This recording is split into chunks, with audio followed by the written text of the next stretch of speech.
Has it ever happened to you that you walk into a room and you see this person, extremely attractive, extremely charismatic, and very, very positive energy? They're very confident people.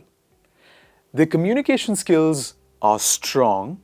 Their English is very, very fluent. But what sets them aside is certain strategies that they use in their communication skills. They're not just good speakers, they're very, very smart conversationalists as well. Ladies and gentlemen, if you're an introvert and if you want to be a great communicator, then this lesson is for you. This lesson is all about 10 conversation strategies to speak like James Bond for introverts. So if you want to be that confident communicator, this lesson is for you. First of all, let's understand why learning conversation strategies is important. We're all aware of the fact that good English is very important. But you may be a very fluent speaker, but you may not be that charismatic, confident person. And that is because communication skills are very different from just speaking English. And therefore, in this lesson today, we'll understand whilst speaking English fluently, what are some of the conversation strategies you should keep in mind to be able to become that James Bond of your own personality. So let's get started with tip number 1, and that is embrace your inner James Bond. James Bond is very famous for confidence and a very, very charismatic personality. Let's look at certain steps that we can do in order to embrace that inner James Bond in us. The first one is be the one to lead the conversation. Have you ever seen that people get attracted towards those people who start the conversation, who first say hi? So if you walk into a room, you are the first one to say hi to everybody and not wait for somebody else to say hi. If you follow this very important strategy, you'll be able to embrace that confidence and James Bond inside of you. Number 2, a simple and confident hi in a group can charm the people around you. Like the way I said before, a lot of times the only thing that you want in a group of people while standing or being in a group is just making sure that you are the first one to say hi. That in itself brings a huge difference than the other people in the group who are just being quiet and making the environment awkward. And another thing is, start a small talk with the closest person to you. Imagine the room is full of strangers and there's a stranger standing beside you. Be the first person to say hi to the person, hello, and be the first person to start the conversation on any given topic related to the social context within that scenario. So, what do we understand from this slide? In order to embrace the inner James Bond, make sure that you are the first person to say the hi in the conversation and also take the lead of the conversation using small talk strategy. And how can you do small talk? By talking about social situations around you. It could be about weather, it could be about complimenting clothes, it could be about talking about the person who has hosted the party, etc. Let's look at the next one, and that is avoid boring, classy opening lines. What do you mean by that? Boring, classy opening lines. A lot of times when people start the conversation, they just have very simple things to say. How are you? Howdy, etc., etc. But you can start the conversation with a very interesting statement, as a matter of fact. As we said before, it can be a compliment. It can be a very intriguing question. For example, asking somebody, have you come to this party for the first time? It could be complimenting the music. I really like the music. What genre is it? Asking the person such questions would really make you break what? The boring statements and opening lines that people are usually used to. This was tip number 1. Tip number 2 is reduce anxiety and tell yourself the following. It's important that you tell yourself that you're good. There are certain things that I've written here that will help us to make sure that we feel confident in all such situations. Number 1 is, what's the worst that can happen if people don't like me? It's a very important question. Whenever you're in a social setting, ask this question to you. If you say hi to somebody, what's the worst that can happen? They may not continue the conversation, but they will still say hi. Will not be even that rude. Number two, the labels don't define me. I'm an interesting, worthy person with a lot to contribute. Your color, your background, your sexuality, your education, nothing defines you.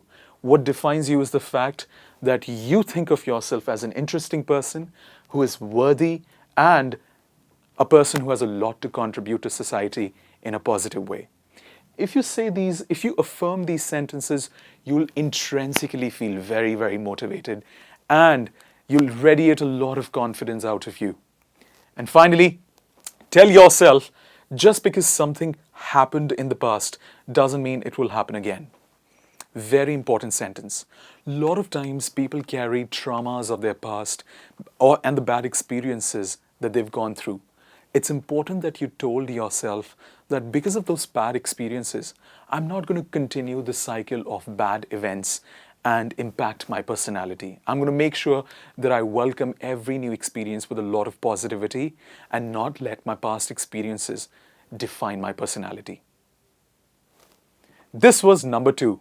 Number three is deepen the conversation.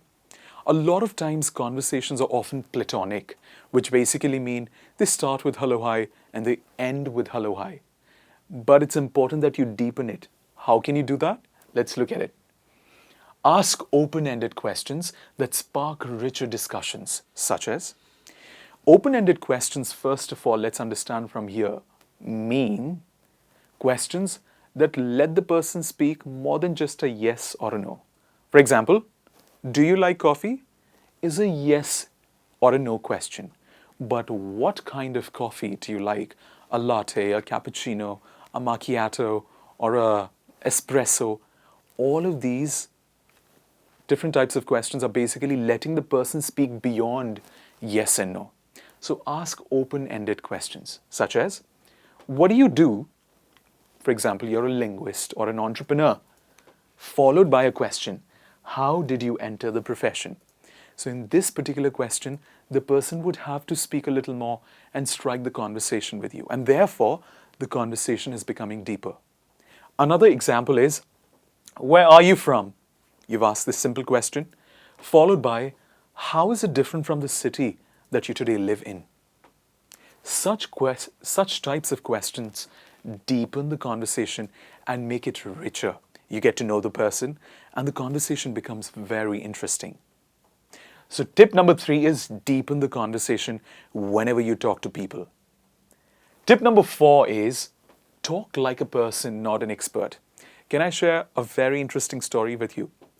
I used to have an uncle that used to show, whenever he used to come to our house, he would show that he's an expert at everything, be it arts, be it music, be it mathematics, everything he used to show as though he was the expert at it. And to be honest, I never liked him because I could never connect with him because I was a simple boy who just had limited information about things. Therefore, it's a live example and we can understand the fact that avoid fancy words and a lot of technical jargons.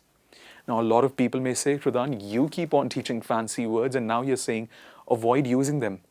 No, what we are trying to say here is avoid technical jargons as much as possible or use them in a limited pattern, which basically means using too much of language that belong to a particular industry that people may not be able to relate with is what is meant by technical jargons. Use the language that people are able to relate to and are able to understand. Reflect on your own speaking and communication skills. Always make people feel comfortable around you. It is a super duper interesting tip. Make sure that your communication skills are resonating with the person that you're speaking. And most importantly, always have an agenda at the back of your head that no matter what you do, your agenda is to make this person feel comfortable around you. And this was one of the most important lessons that my dad taught me. And that is, no matter what you do and wherever you go, make sure people feel comfortable around you. And therefore, you'll be able to embrace that confidence in you, and people would feel absolutely loved around you, and they'd always want to be with you. This was tip number 4. Number 5 is make it about them, not you. If you show interest in people, people would always want to be with you because they would feel that there's somebody who's always there to listen to them. So take the attention off yourself, let people talk about themselves, and be a genuine listener. I've seen a lot of times people do listen and they attempt at being a good listener, but they're just hearing the conversation. They're not listening it. So the most important thing is being a genuine listener in the conversation. People are flattered when you find them appealing, and they naturally reciprocate. People love it when you show interest in listening to them, and therefore they reciprocate by being a good listener and listening to you, because it is a completely psychological game. If you portray a character, a certain manner, people reciprocate it to you by exactly being that type. So if you're sweet, people are sweet. If you're polite, people are polite. If you're rude, people are in fact rude. And finally, ask them about their jobs, their passion, their achievements, etc. Making sure that the conversation is about them. In return, they're going to be asking all of these information about you as well. Whilst they speak, you are a genuine listener. Tip number 6 is raise famous moments from the past. In any conversation, if you talk about facts all the time, it doesn't work. But if you talk about past experiences that possibly both the listener and the speaker are aware of or have a little bit of context of from the past, the conversation becomes more meaningful. Bring an experience or news or event from the past that people find easier to connect with. Any conversation becomes interesting when you're able to connect it with a past event. For example, something happened today, elections are going on, but you talk about an event of 1974. Perhaps, I'm just giving you an example off the top of my head. If two people are aware of the elections that in fact happened in 1974, I think that's too long back, but let's say 2010. So they always have comparisons to make, and a good conversation begins. And therefore, this is an interesting conversation strategy. Whenever you converse with people, try to give real life examples that that person that you're talking to may as well be able to relate with. Next, for example, if you're speaking to someone in your age group, it's important that we keep the age group in mind. Bring up an old television show that you used to admire as a child. This strategy is one of the best ones. Basically an example of what we've spoken about, bringing in real life examples of the past events. Number 7 is project confidence. Make sure that you let the other person feel comfortable around you, but at the same time, you're in the center of your body and you portray confidence in your personality. Confidence does not mean this. Confidence means this. Just being comfortable in your skin. Watch videos of people that you find inspiring. Behave or act like them. I always used to watch videos of Barack Obama. I always found him very, very charming, he's always been a gentleman for me. And I think partly whenever I behave, I try to imitate his personality. And therefore, this is something that you can do as well.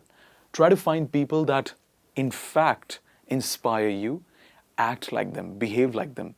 We're not asking you to become a copy-paste version of them, a Xerox version of them, but we are definitely seeking some sort of inspiration from their personalities to be able to contribute positively to our own.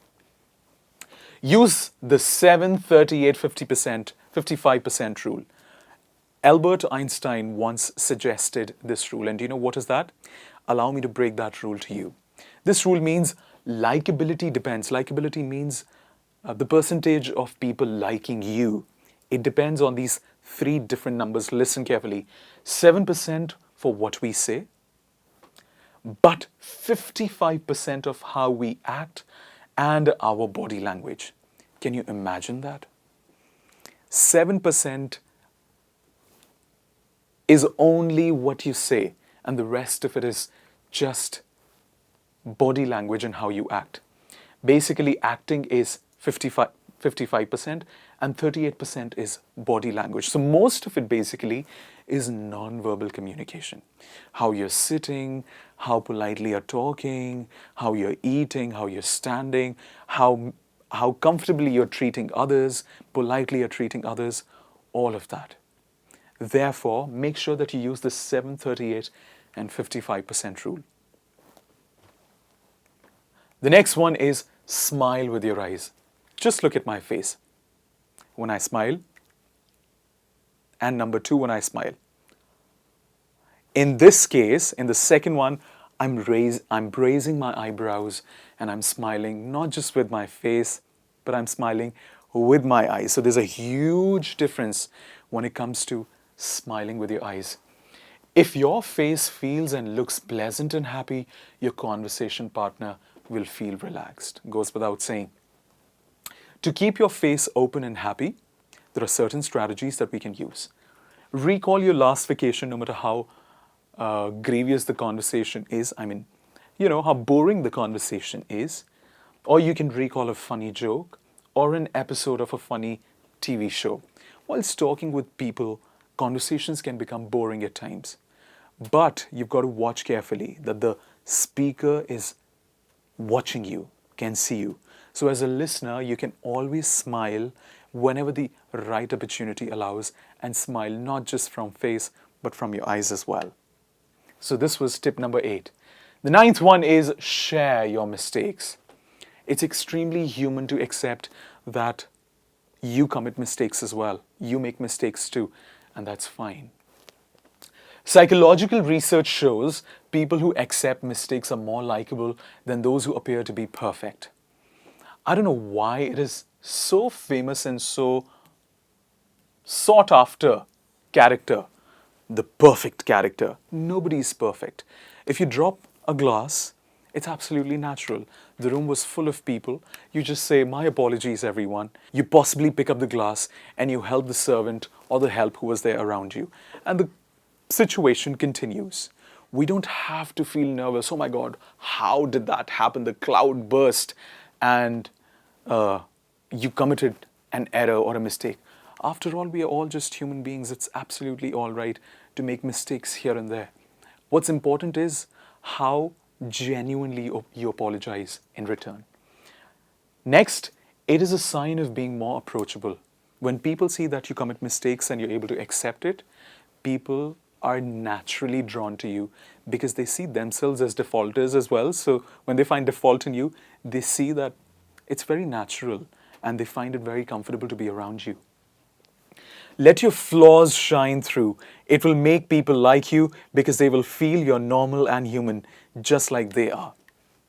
It's very important, if you're not perfect, just accepting the fact that you're still not there and just making sure that people know it and know the fact that you're comfortable in your skin. And the last tip for the day is practice makes perfect. Apply the techniques mentioned in tips 1 to 9 and you will see positive results in your conversation skills. And finally, don't keep the conversation going no matter what. This is, I think, by far the most important tip here. If somebody is not interested in the conversation, get the cues and quietly walk out of it. If you continue to stick around, you may as well come across as very clingy and cheeky personality, and therefore it's important that you remain absolutely aware of where the conversation is going.